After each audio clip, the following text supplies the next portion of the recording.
Welcome back to Say No Lashon Hara, Day 40. This entire series is being dedicated as a refuah shlema for Chana Bat Simafega. One of the most powerful forms of Lashon Hara is when a person is speaking Lashon Hara about someone else not doing a mitzvah or committing an avera. Especially if that person who's telling over the story is good in that area or is strict in that area. So as an example, you might have someone who is very, very careful with kosher, and then they're running around talking about how this person is not strict with kosher, and that restaurant has a terrible hashgacha, and this person is basically, if you eat in their house, it's basically like you're eating non-kosher. And that ironically becomes a springboard for speaking in the most vicious, condescending, and negative way about someone, about a mitzvah, or about an avera, usually about one that the speaker is very careful with.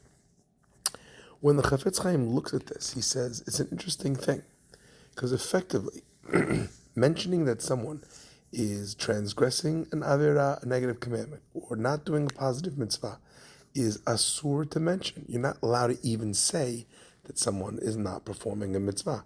And that, by the way, goes for a mitzvah that everybody does, or even one that people generally don't do. So in other words, let's say you say that someone is eating pig on Yom Kippur. That would be a mitzvah that, or a sin that most people wouldn't do. So obviously you'd understand that would be Lashon Hara. However, what if you said, this person speaks Lashon Hara sometimes? Don't we all speak Lashon Hara sometimes? It's a very hard mitzvah to not do right. Even that, which even though you might not think so negatively about him, even that is not allowed. This is true also if he's not forbidden, not doing something forbidden, or he's not breaking a positive commandment. Even if he's just not doing the commandment in the best way possible, even that is also a problem. Now, what if there's a case where a person needs to warn someone, need to warn a child about a friend that they're doing something wrong, or you need to warn your daughter about a shidduch, that you're noticing something is off with the person that they're dating.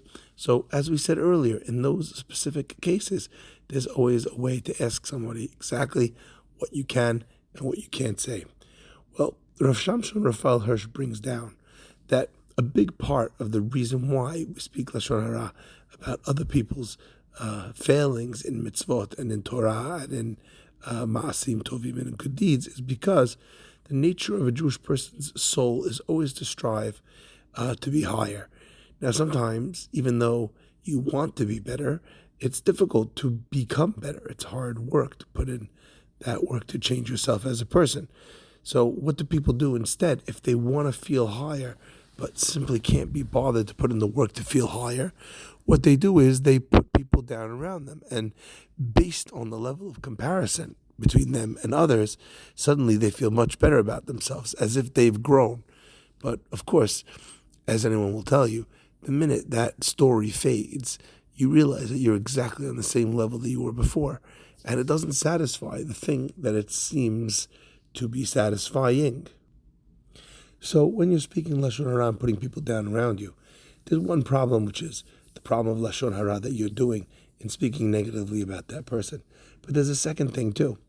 If this yearning comes from a desire to be able to connect, to be able to be better, and you're self-medicating that desire by creating this false sense of superiority, like I am getting better, look at me as compared to that other person. By using those comparisons, you're actually getting yourself out of the change that you really need to be achieving. So when we look at others, we should be looking at in a positive way. And when we're looking at ourselves, we should be looking in a way which is not necessarily negative, but constructive. How could I be better? What way could I improve? When a person is doing that, then they grow in the most beautiful ways.